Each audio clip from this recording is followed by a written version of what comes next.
Mes chers compatriotes, l'année 2016 s'achève.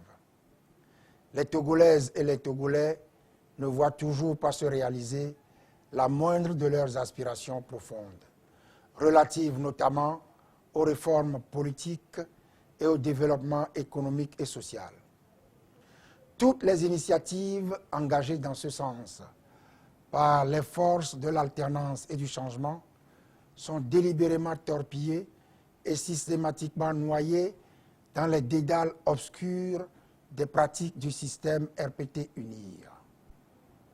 Cette situation, qui ne cesse de nous interpeller, doit nous renforcer dans notre détermination à poursuivre résolument la lutte qu'ensemble nous menons pour libérer de la dictature notre pays, le Togo, ainsi que le peuple togolais tout entier. Cette année encore, nombre de nos camarades de l'ANC nous ont quittés. En saluant leur mémoire, ayons une pensée pour tous nos compatriotes tombés sous les balles et les bottes d'un régime qui érige la violence et la terreur en système de gouvernement et maintient les populations dans une situation d'indigence, de misère et de précarité. Ayons également une pensée compatissante pour toutes celles et tous ceux qui, l'âme en peine, passent cette fin d'année dans la tourmente et l'affliction, la tristesse et le désarroi, victimes des dérives et autres exactions de ce régime. Je veux parler des prisonniers politiques, des femmes et commerçants des marchés, ruinés dans les incendies des marchés, abandonnés à leur triste sort et demeurés sans aucun soutien du gouvernement. Je veux parler des enseignants actuellement en grève, avec pour conséquence l'arrêt des cours et les élèves dans les rues. Je leur réitère notre solidarité et j'en appelle une fois encore au gouvernement pour que les discussions reprennent sans tarder avec les syndicats. Je veux parler également des personnels de la santé qui, sans grands moyens et dans un cadre professionnel délabré et laissés à l'abandon, se battent nuit et jour pour sauver des vies. Je veux aussi parler de tous les travailleurs togolais qui luttent pour l'amélioration de leurs conditions de vie et de travail. Je veux parler enfin de la jeunesse en détresse, sans emploi et sans perspective, exposée à toutes les tentations et à tous les dangers d'un monde tourmenté. Au seuil de l'année nouvelle, je voudrais, au nom de l'ANC et en mon nom personnel, souhaiter à chacun de vous et à vos familles respectives une année 2017 plus clémente, plus sereine et riche d'espérance. Je forme pour vous tous mes vœux ardents de santé et de paix.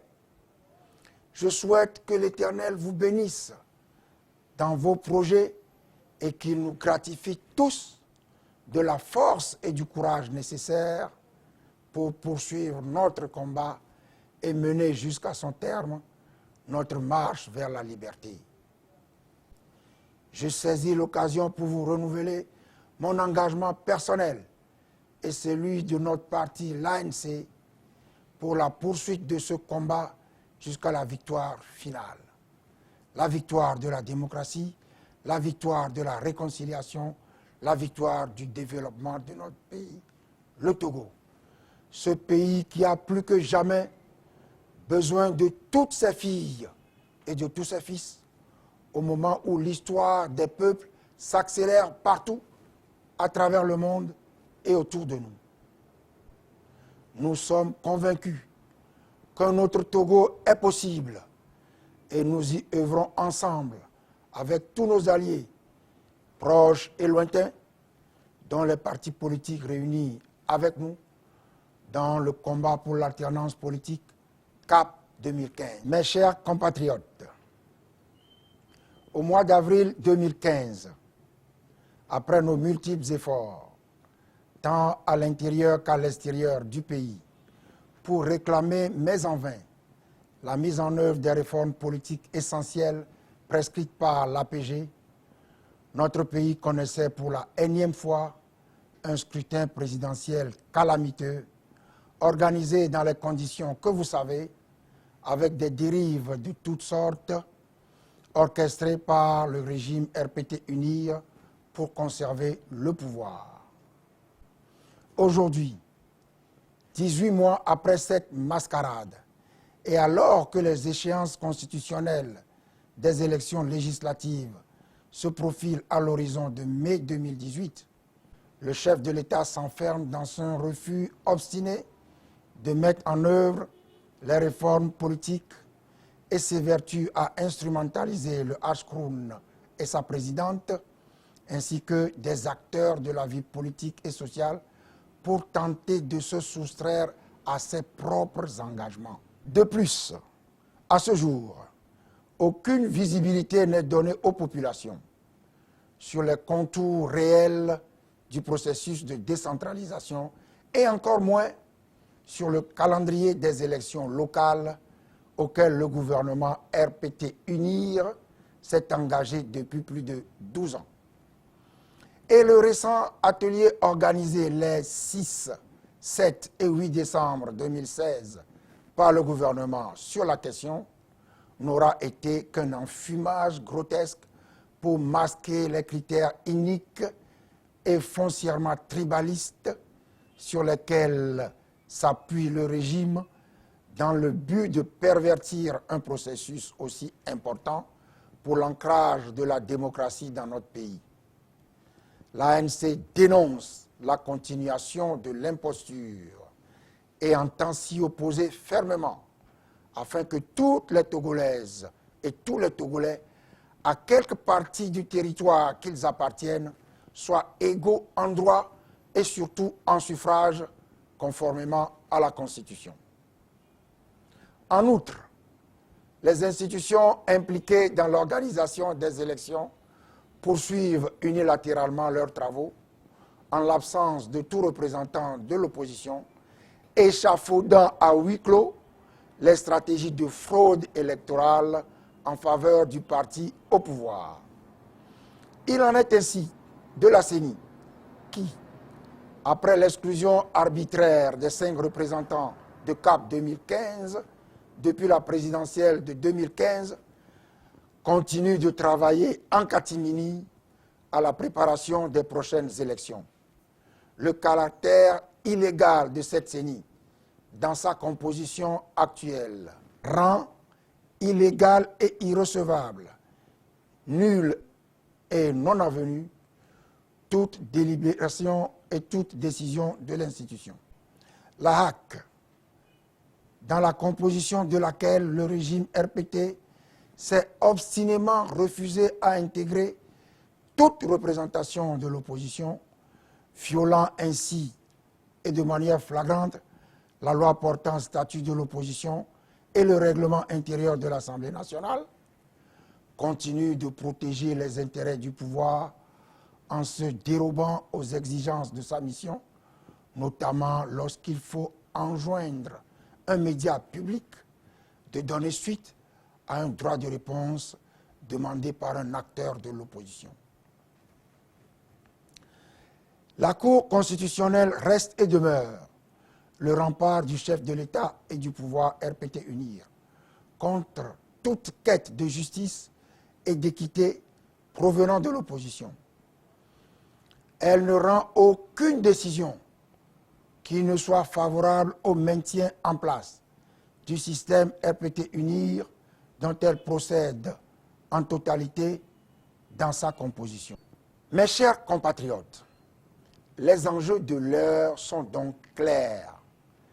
Un chef d'État qui s'oppose à toute réforme politique et électorale, tout en maintenant à sa botte l'ensemble des institutions de la République. Voilà comment se perpétue la dictature au Togo. Voilà comment le système électoral de notre pays demeure perverti et verrouillé Voilà comment la justice et la vérité demeurent bâillonnées. La lettre pastorale de la conférence des évêques du Togo, rendue publique cette année, le 27 avril 2016, a judicieusement fait un état des lieux accablant et sans complaisance de la situation sociopolitique de notre pays.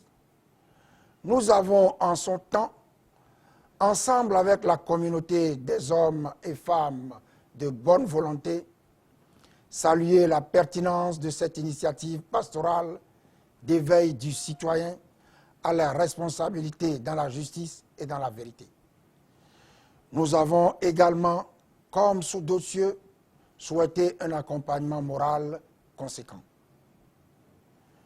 Nous comprenons difficilement que les mêmes qui appellent les Togolaises et les Togolais à un nouveau départ et à un nouvel engagement dans la vérité et la responsabilité puissent verser de manière si ostentatoire dans l'adulation d'un régime oppresseur et corrompu et s'appliquent à faire l'éloge de dépenses somptuaires et d'actions gouvernementales réalisées à des coûts prohibitifs qui privent le pays des ressources nécessaires à la satisfaction des besoins sociaux élémentaires des populations. Comment est-il possible d'œuvrer ainsi contre l'alternance après l'avoir proclamée, je cite, « exigence de droits naturels », fin de citation. Il nous est donc impérieux de redoubler de vigilance et d'ardeur pour faire voler en éclats tous les verrous d'un système pervers et corrompu, rythmé par l'arbitraire et les violations des libertés, le tribalisme et l'instrumentalisation des institutions, l'injustice et l'iniquité, la fraude et les hold-up électoraux. Nous devons persévérer dans l'effort. L'histoire nous rappelle que les pères de l'indépendance et fondateurs de notre nation n'ont jamais désespéré de lutter jusqu'à la victoire. Togolaises, Togolais, mes chers compatriotes, les nombreuses tournées effectuées dans le cadre des activités politiques de l'ANC et de CAP 2015 nous édifient suffisamment sur l'engagement et les convictions inébranlables des populations, qui demeurent pour nous la meilleure réplique aux appréciations et soutiens indécents, complaisants et intéressés de personnalités étrangères appelées à la rescousse pour faire l'apologie d'un régime aux abois. En tout état de cause, l'ANC poursuivra inlassablement ses actions de sensibilisation et de mobilisation des populations pour sortir le Togo de l'impasse et de l'immobilisme et pour que les tests fondamentaux, leur application, ainsi que l'organisation et le fonctionnement régulier des institutions de notre pays créent les conditions de l'alternance. À cet égard, il importe que l'opposition puisse jouer pleinement son rôle, conformément à la Constitution, en étant effectivement représentée dans toutes les institutions de la République et en ayant accès à toutes les informations sur les questions importantes relatives à la vie de la nation en application de la loi portant statut de l'opposition. C'est le sens des différentes lettres que le chef de file de l'opposition a adressées au gouvernement, lettres auxquelles le gouvernement n'a jamais daigné répondre, révélant ainsi les intentions cachées derrière la prise du décret d'application de la loi portant statut de l'opposition, à savoir faire du chef de file de l'opposition un accompagnateur zélé de la politique du pouvoir en place. C'est le sens du colloque organisé par CAP 2015 les 10 et 11 octobre 2016 à Lomé sur la problématique de l'alternance politique en Afrique et qui a connu un réel succès. C'est le sens des réformes politiques et électorales prévu par l'accord politique global. L'ANC est convaincue qu'une alternance politique respectueuse des principes démocratiques est un facteur déterminant de résolution juste et durable de la crise togolaise et partant de développement économique et de progrès social. Mes chers compatriotes, le Togo et son devenir appartiennent à tous les Togolais sans aucune discrimination. Et tous les Togolais, sans distinction, ont le droit de nourrir et de voir se réaliser leurs espoirs et leurs espérances. Ensemble, nous voulons combler les attentes de tous. Ensemble, nous voulons voir nos efforts couronnés de succès au cours de l'année 2017. Ensemble, nous réaliserons, c'est mon intime conviction, la promesse du rayonnement de cette nouvelle République qu'une plume d'inspiration divine baptisa, je cite, « l'or de l'humanité ». Fin de citation. Bonne année à tous et que Dieu bénisse le Togo et le peuple togolais tout entier. Abloré, abloré, abloré Badja.